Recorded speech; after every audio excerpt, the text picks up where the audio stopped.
আমরা যে এখানে দীর্ঘ রাত পর্যন্ত বসে আছি, এই আসার এবং বসার কিছু আলোচনা করার এবং শোনার যে তৌফিক দিয়েছেন, এটা কে দিয়েছে?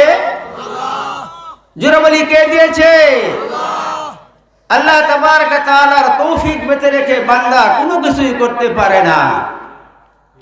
যদি তাই হতো তাহলে আজকে এই গ্রামের ভিত্তিতে ইসলামী সম্মেলনের ব্যবস্থা করা হয়েছে।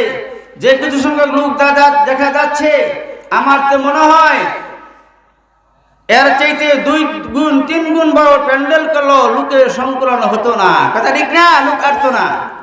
এখানে হয় না কেন?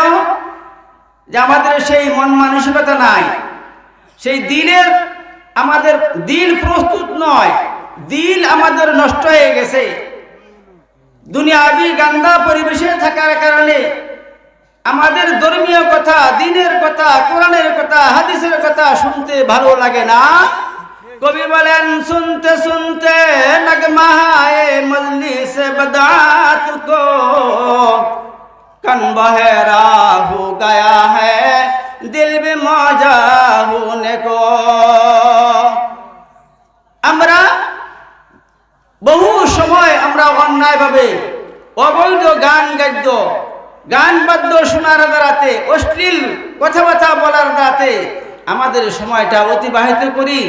দিনের খুরাক, রুহানি খুরাক গ্রহণ হয় না। জিসমানি খুরাক আমরা গ্রহণ করি, রুহানি খুরাক আমাদের অন্তরে স্থান পায় না। কারণ অন্তর মরে গেছে, অন্তর সেই রুহানি কথা কব্জ করার মতন শক্তি নাই, সেটা আজ্ঞ করার মতো তার ক্ষমতা নাই। দিল নষ্ট হয়ে যাওয়ার কারণে দিলের কথা, কোরআনের কথা আমাদের কাছে ভালো লাগে না। কথা ঠিক না বেড়ে? আল্লাহ তাবারক ওয়া তাআলা আমাদের আনছেন এখানে, আল্লাহর তৌফিক আসছি। আল্লাহ পাক আমাদেরকে আসার সুযোগ দিয়েছেন। ইসাদত বাজুরে বাজু এনিস তানা বখশাদ খোদা মন্দ বখশাই। আপনি আমার এখানে আসা, কোরআন হাদিসের কথা শোনা আমার ব্যক্তিগত চেষ্টা তদবিরে দিতে হয় নাই, যতক্ষণ পর্যন্ত রব্বে করিমের পক্ষ থেকে ফয়সালা হয়েছে। কথা ঠিক না বেঠিক? যদি তাই হতো তাহলে এলাকার সকল লোক এখানে আসতে পারত। আপনি আমাকে তৌফিক দিয়েছে, এই জন্য আমরা অন্তরস্থল থেকে কালিমাতুল শুকর হিসেবে জুড়ে সরে করবো আলহামদুলিল্লাহ। বান্দা যখন আলহামদুলিল্লাহ বলবে, আল্লাহ পাকের শুকরিয়া জ্ঞাপন করবে, আল্লাহ পাক তার নিয়ামতকে বৃদ্ধি করে দিবেন। আল্লাহ পাক বলেন, লাইন শাকারতুম লাযিদান্নাকুম ওয়া লাইন কাফারতুম ইন্না আযাবি লাশাদীদ। বান্দা, যখন তুমি আমার পক্ষ থেকে অনুগ্রহ পাওয়ার পর যথাযথ তার কৃতজ্ঞতা প্রকাশ করবে, শুকরিয়া আদায় করবে, আমি আল্লাহ রাব্বুল আলামিন তোমার নিয়ামতকে বৃদ্ধি করে দেব। আজকে আমরা এখানে আয়েশা লাভবান হয়েছি না ক্ষতিগ্রস্ত হয়েছি? লাভবান হয়েছি না? লাভবান হয়েছি। এখান থেকে আল্লাহ রাসূল সাল্লাল্লাহু আলাইহি ওয়াসাল্লাম বলছেন, মা মিন কওমি ইয়াযকুরুনাল্লাহ ইল্লা হাফাতুহুমুল মালাইকা ওয়া গাশিয়াতুহুমুর রাহমা ওয়া নাযালাত আলাইহিমুস সাকিনা ওয়া যাকারাহুমুল্লাহু ফি মান ইনদা আও কামা ক্বালা আলাইহিস সালাতু ওয়াস সালাম। এমন কোন মাহফিল, এমন কোন মজলিস নাই যেখানে দ্বীনের কথা, ধর্মের কথা, কোরআনের কথা, হাদিসের কথা আলোচনা হয়। ওই মাহফিলগুলি আল্লাহ রাব্বুল আলামিনের নূরের তৈরি ফেরেশতা দ্বারাতে একের কাজে একে ভর করে আরশে আল্লাহ পর্যন্ত পৌঁছে দেয়। সকলে বলি সুবহানাল্লাহ। এবং এই মাহফিলের ভিতরে নাযালাত আলাইহিমুস সাকিনা, সাকিনা নামক একটি বস্তু, শান্তি, রহমত, কল্যাণ এগুলি নাজিল করতে থাকেন। ওয়া যাকারাহুমুল্লাহু ফি মান ইনদা, আল্লাহ রাব্বুল আলামিন নূরের তৈরি ফেরেশতাদের দ্বারা মাধ্যমে আরশে মুআল্লায় আলোচনা হইতে থাকে। ওরা আমার ফেরেশতারা তোমরা কোথায় থেকে আসলে? আল্লাহ পাক জানেন। জানার পর ওই কথাটা ফেরেশতাদের মুখ থেকে আদায় করার জন্য বলে, ওই আমার ফেরেশতারা তোমরা কোথায় থেকে আসলে? ফেরেশতারা বলে, আমরা বাংলাদেশের মুক্তাগাছা থানায় দাউগাঁও গ্রামের ভিতরে একটি ইসলামী মাহফিলের হচ্ছে, ওখানে তোমার তারিফ, তোমার গুণগান, তোমার রাসূলের বন্ধুর গুণগান আলোচনা হচ্ছে। ওই আলোচনা শুনিয়া এখন ওখান থেকে তোমার দরবারে আসছি। আল্লাহ তাবারক ওয়া তাআলা ফেরেশতাকে বলেন, ও আমার ফেরেশতারা, ওই বান্দারা আমাকে দেখছে, বলে দেখেন তারা কি চায়, বলে জান্নাত চায়, জাহান্নাম থেকে বাঁচতে চায়। আল্লাহ পাক বলেন, তারা কি জান্নাত দেখেছে? না, তারা দেখে নাই, তারা জাহান্নাম দেখেছে। ফেরেশতারা বলেন, তারা জাহান্নামও দেখে নাই। তারা কি আমি মাওলাকে দেখেছে? আল্লাহ পাক বলেন, আমি মাওলাকে দেখে নাই।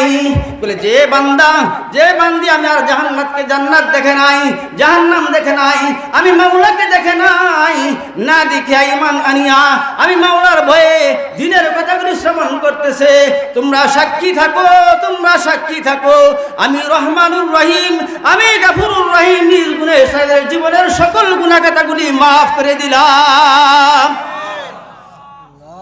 বন্ধুরা আমার, মাফের মাহফিল, ক্ষমার মাজলিস, আজকে মুক্তির মাজলিস হলো এইটা। ক্ষমার মাহফিল হলো কি? আজকে আমাদের ধর্মীয় সভাগুলি। আমি পবিত্র গ্রন্থ আল কোরআন থেকে সূরা হিজরের 9 নম্বর আয়াত আমি তেলাওয়াত করেছি। আল্লাহ পাক তৌফিক দিলে আমি এই আয়াতের এবং একটি হাদিস তেলাওয়াত করেছি, তার মাধ্যমে অতি সংক্ষেপে 2-4টি কথা বলবো। যেহেতু আমার আজকের এই মাহফিলের প্রধান বক্তা, প্রধান আকর্ষণ উনি বসে আছে, ওনাকে বসিয়ে রাখা আমার আলোচনা করে সমীচীন নয়। পূর্ব ঘোষণা হয়েছে যে অল্প সময় আমাকে দেওয়া হয়েছে অল্প সময় শেষ করার জন্য। যাই হোক, আল্লাহ তাবারক ওয়া তাআলা রব্বুল আলামিন যে আয়াতটি পেশ করেছি, আল্লাহ পাক বলছেন কি, ইন্না নাহনু নাযালনা যিকরা ওয়া ইন্না লাহু লাহাফিজুন। নিশ্চয় আমি আল্লাহ রাব্বুল আলামিন কোরআন অবতরণ করেছি, কোরআনকে আমি নাযিল করেছি, এবং কোরআনের সংরক্ষণের দায়িত্ব আমি আল্লাহ রাব্বুল আলামিন আমার নিজ হাতে নিয়েছি। সকলেই বলি সুবহানাল্লাহ। কোরআন কার বাণী? আল্লাহ তাবারক ওয়া তাআলার বাণী, আল্লাহর বাণী। আল্লাহ তাবারক ওয়া তাআলা নাযিল করেছেন কোত্থেকে? কোরআনের বাণী কোথায়? কোরআনের ঠিকানা কোথায়? যদি কোরআনকে প্রশ্ন করা হয়, ও কোরআন, ও আল্লাহর বাণী কোরআন শরীফ, তোমার বাড়ি কোথায়? তুমি কোথায় ছিলে? তুমি এক পৃথিবীতে কেন আসলে? কেন এসেছো? আল্লাহ তাবারক ওয়া তাআলা কোরআনের মাধ্যমে প্রত্যেকটি কথার উত্তর দিয়ে দিবেন। আমি যদি প্রশ্ন করি, ও কোরআন তোমার বাড়ি কোথায়? তুমি কোথায় ছিলে? কোরআনে কথার উত্তর দিবে, বাল হুয়া কুরআনুম মাজিদ ফি লাউহিম মাহফুজ। আমি ছিলাম লৌহ মাহফুজে। আমি আল্লাহ তাবারক ওয়া তাআলার কালাম, আমাকে আল্লাহ রাব্বুল আলামিন পৃথিবীতে পাঠাইছে। তুমি কার উপর এসেছো? আল্লাহ তাবারক ওয়া তাআলা এই কথা কোরআনের ভিতরে ঘোষণা করেছেন, নাযালা আলা মুহাম্মদ, আমি মুহাম্মদ সাল্লাল্লাহু আলাইহি ওয়াসাল্লামের প্রতি নাযিল হয়েছি। যদি বলা হয়, ও কোরআন তুমি কোন মাসে নাযিল হয়েছো? কোরআন এই কথার জবাব দিয়ে দে, শাহরু রমাদান আল্লাযী উনজিলা ফীহিল কুরআন হুদাল লিন-নাসি ওয়া বাইয়িনাতিম মিনাল হুদা ওয়াল ফুরকান। আল্লাহু আকবার। কোরআনকে প্রশ্ন করা হলে কোরআন জবাব দিবে, আমি রমজান মাসে নাযিল হয়েছি। আল্লাযী উনজিলা ফীহিল কুরআন, আমি রমজান মাসে কোরআন শরীফ অবতরণ হয়েছি। যদি প্রশ্ন করা হয়, তুমি কেন দুনিয়াতে নাযিল হয়েছো? তুমি কেন দুনিয়াতে আসছো?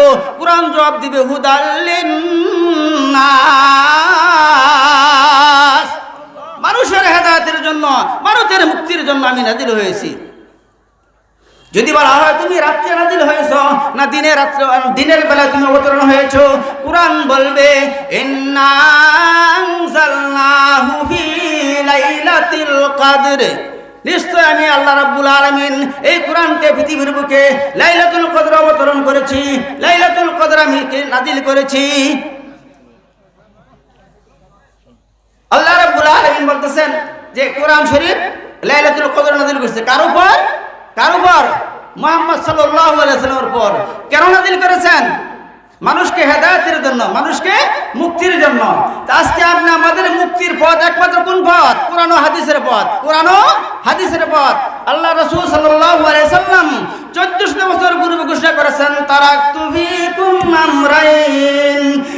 তাদিল্লু মা তামাসসাকতুম বিহিমা কিতাবাল্লাহি ওয়া সুন্নাতা রাসূলিহি। আমি তোমাদের মাঝে, আল্লাহ রাসূল বলেন, ও আমার সাহাবায়ে কেরাম, আমি তোমাদের মাঝে দুইটি বস্তু রেখে গেলাম, যতদিন পর্যন্ত তোমরা এই দুইটি বস্তুকে আঁকড়ে ধরবে ততদিন পর্যন্ত পথভ্রষ্ট হবে না, বিপদগামী হবে না, জাহান্নামের পথিক হবে না।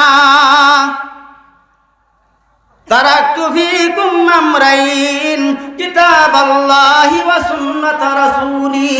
এক নম্বর হলো মুক্তির পথ, কোরআনের পথ, কোরআনের পথ মুক্তির পথ, হিদায়াতের পথ। আর হলো সাহাবায়ে কেরামের পথ, রাসূলের হাদিস, রাসূলের আদর্শই হলো আমাদের মুক্তির মূল মন্ত্র। আর এই কোরআন হাদিসের শিক্ষা কোথায় দেওয়া হয়? এই সমস্ত মাদ্রাসায় দেওয়া হয়। কথা ঠিক না ঠিক? এই কোরআনি মাহফিল, এই কোরআন শিক্ষা দেওয়া হয় এই মাদ্রাসার ভিতরে। এই কোরআনকে আমাদেরকে শিক্ষা গ্রহণ করতে হবে, কোরআনের আলোকে আমাদের জীবনকে বাস্তবায়ন করতে হবে, তাহলে আমরা এই হকালে সফলতা এবং পরকালে কি নাজাত আমরা পাবো। আল্লাহ রাসূল সাল্লাল্লাহু আলাইহি ওয়াসাল্লাম হাদিসে ঘোষণা করেছেন, যারা এই পৃথিবীর বুকে কোরআন শরীফকে আঁকড়ে করবে, কোরআনকে হেফজ করবে, আল্লাহ তাবারক ওয়া তাআলা তার জন্য সুসংবাদ দিয়েছেন। আল্লাহ রাসূল সুসংবাদ দিয়েছেন, ইকালু লিসাহিবিল কুরআন ইকরা ওয়ারতাকি ওয়ারাত্তিল কামা কুনতা তুরাত্তিলু ফিদ দুনিয়া ফাইন্না মানজিলাকা ইনদা আখিরি আয়াতিন তাকরাউহা। একজন কোরআনওয়ালাকে বলা হবে হাফেজ কোরআন, এখানে শর্ত নয়, যে যতটুকু কোরআন শরীফ সহি শুদ্ধভাবে তেলাওয়াত করতে পারছে, শিখতে পারছে, তাকেই হাসরের ময়দানে বলা হবে, তুমি যে কোরআন শরীফ তেলাওয়াত করেছো, তুমি যে কোরআন শরীফ দুনিয়াতে পড়েছো, আজকে আমার সামনে কোরআন শরীফ তোমরা পড়ো এবং উপরের দিকে চড়তে থাকো। আল্লাহর নির্দেশ ক্রমে যে পরিমাণ কোরআন শরীফকে আগ্রহ করেছে, মুখস্থ করতে পারছে, সঠিক সুন্দরভাবে পড়তে পারছে, আল্লাহর নির্দেশ ক্রমে সবাই কোরআন শরীফ তেলাওয়াত করবে। আল্লাহ রাসূল সাল্লাল্লাহু আলাইহি ওয়াসাল্লাম বলেছেন, যে ব্যক্তি একটি আয়াত সহি শুদ্ধভাবে তেলাওয়াত করবে, আল্লাহ রাব্বুল আলামিন তাকে একতলা জান্নাত দান করবেন। সকলে বলি সুবহানাল্লাহ। কোরআন শরীফের আয়াত কতটি ভাই? কতটি? 6666 আয়াত। যদি হাফেজ কোরআন হয়ে সমস্ত আয়াত মুখস্থ থাকে, তাহলে সে অতটি তালার অধিকারী হবে। একজন 10টি আয়াত ভালোভাবে পড়ছে, সে 10 তালার মালিক হয়ে গেছে। একজন 100টি আয়াত ভালোভাবে পড়তে পারছে, সে 100 তালার মালিক হয়ে গেছে। এইজন্য বলা হয়েছে, ইকরা ইকালিল সাহিবিল কুরআনি ইকরা, তুমি পড়ো, ওয়ারতাকি চড়তে থাকো, ওয়ারাতিল তরতিলের সাথে পড়ো, কামা কুনতা তুরাতিলু দুনিয়া ফিদ দুনিয়া, যেমনি ভাবে তুমি দুনিয়ার বুকে তাসবিহ ও তাসবিদের সাথে সহি শুদ্ধভাবে তেলাওয়াত করেছো, ফাইন্না মানজিলাকা ইনদা আখিরি আয়াতিন তাকরাউহা, তোমার ঠিকানা হবে যেখানে যে তোমার কোরআন তেলাওয়াত শেষ হবে, ওই তালায় তোমার সর্বশেষ ঠিকানা হবে। সকলে বলি সুবহানাল্লাহ। এজন্য আপনি আমাদের ছেলে মেয়েদেরকে এই ধর্মীয় শিক্ষালয়ে, কওমি মাদ্রাসায়, আমাদের হেফজখানা মাদ্রাসায় আমাদের ছেলে মেয়েদেরকে, নাইনাতিন দিউকে, আমাদের ছোট ছোট কচি কচি বাচ্চাদেরকে কোরআন শিখাবো, কোরআনের আলোকে জীবন গড়াবো।